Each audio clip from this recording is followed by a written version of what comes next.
various injustices in the Middle East.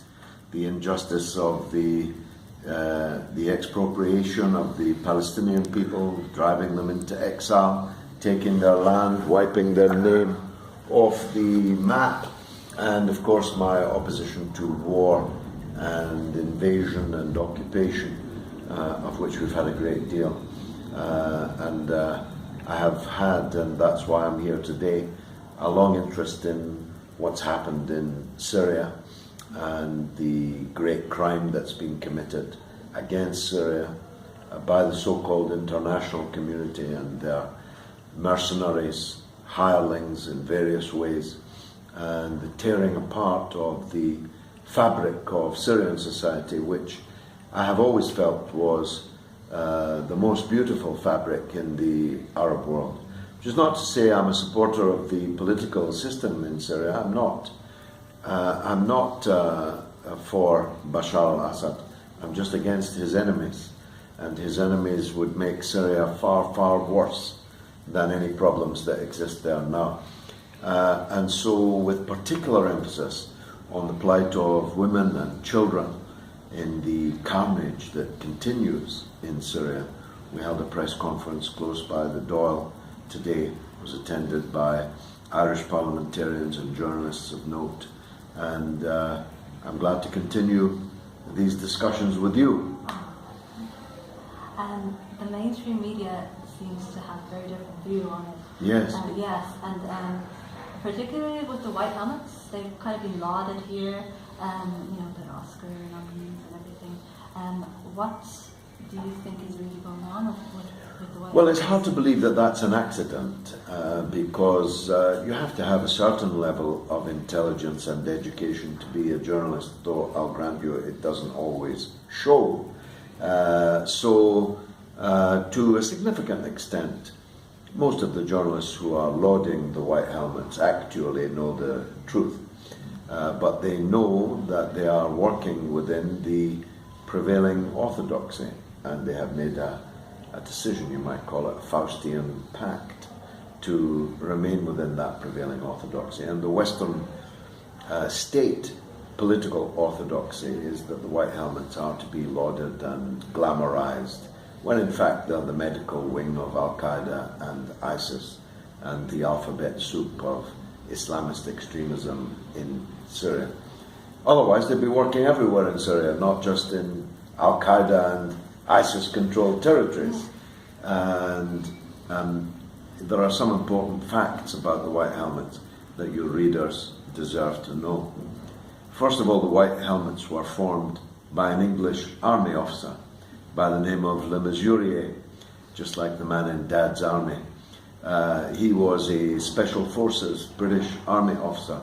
He may still be, but on the face of it, he has retired from the service to work in the Foreign Office. Perhaps he was working for the secret intelligence services. Perhaps he still is. Who knows? One thing is for sure. A Syrian defence force that is set up by an English army officer is automatically suspicious in a war zone. And when you calculate that some $150 million has been paid to the White Helmets by the United States and the United Kingdom and other governments, then you realize this thing is not what we're told it is. It's really something different. And when the papers are released in 30 years or 50 years, you'll find, I'm absolutely confident, that the White Helmets was a construct of the imperialist forces laying siege to Syria. Thank you. Another question was, what did you hear today from the doctors? Was it a surprise? Did you already know about these stories? I did know, and therefore it wasn't a surprise. The only thing that was more than a surprise was the shocking footage and photographs which they showed. I have actually reached the situation where I can't look at any more of these videos, so I didn't look at these videos today for very long, but long enough to know that they charted a further descent into hell, a further descent into barbarism of the most savage kind. But we shouldn't be surprised at that, because we are talking about a gang of people who literally, and it's on YouTube if you want to see it, I suggest that you don't, who literally cut the hearts out of men and eat them, and videotape themselves doing so, imagining that someone somewhere will be impressed by this. And people who can routinely decapitate small children, priests, even a bishop, who can crucify young men, who can routinely kidnap and murder journalists and aid workers, who can drown people in tanks, who can set fire to people in cages, who can descend ever more steeply into the inferno, shouldn't surprise you anything that they do. And so, if you ask me, I'm surprised that they gave out sweets to gather a large crowd of children and then blew the children up. Sadly, I'm not. Yeah. Sorry, this is very heavy. Is this the main thing that brought you here to Ireland today about Yes, Syria? because I think that in a country that still professes itself to be Christian, Roman Catholic, like myself, the idea that Ireland should be supporting the decapitators of priests, the desecrators of churches and nunneries, monasteries, is so outlandish to me as to be deeply offensive. I come from an Irish background, so I closely follow Irish affairs, and I know that there's a referendum coming up when all kinds of people will be talking about the sanctity of human life and the unborn child. All kinds of politicians will be donning the sackcloth and ashes of religious piety, and yet they seem completely unmoved by the plight of Christians in Syria. Not just unmoved, but ready to help fund and facilitate the massacre of Christians, Catholics in Syria. And I wanted to raise my voice for whatever it's worth on that subject here. Thank you for doing that. The other question, I know you answered it to a large extent today, but maybe just to recap, what are the ways in which Ireland is supporting these rebels? Is it just through sanctions? You're supporting the White Helmets. You are imposing sanctions on Syria.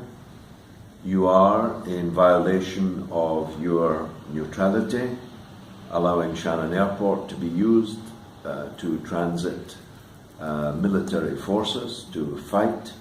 The United States has thousands of soldiers fighting in Syria. Britain has hundreds. Other countries have unknown numbers. And many of these people transit through Shannon in direct contradiction of Ireland's declared neutrality in war. And you are a part of the brick wall of absolute indifference to the suffering of the ordinary civilians in Syria, and you are part of the conspiracy to pretend that somehow these savages that I have been speaking of for the last 10 minutes to you are freedom fighters, are people who should be supported, even lauded. In fact, a special place in hell must surely now be being reserved for them. Well, and then the final question is, what do Irish people, I guess you've kind of answered this already, it was what do Irish people need to do differently? What Well, does the media need to? Yeah, well, the media I don't have much hope for. The reason we refer to a mainstream media is only because we now have alternative media. Otherwise, we'd just say the media. Yeah. So the mainstream media is increasingly challenged by alternative media, and it's that I concentrate on in my own work. Pardon me, I present 2 television shows and a radio show every week. I have more than 1 million followers on social media to whom I speak all the time. I try to go over the heads of the so-called mainstream media. But I want the public to press their politicians to correct their ways. And that means an educated, conscientized public. And that's what I spend my life trying to do, and as long as God gives me breath, I'll continue to do it.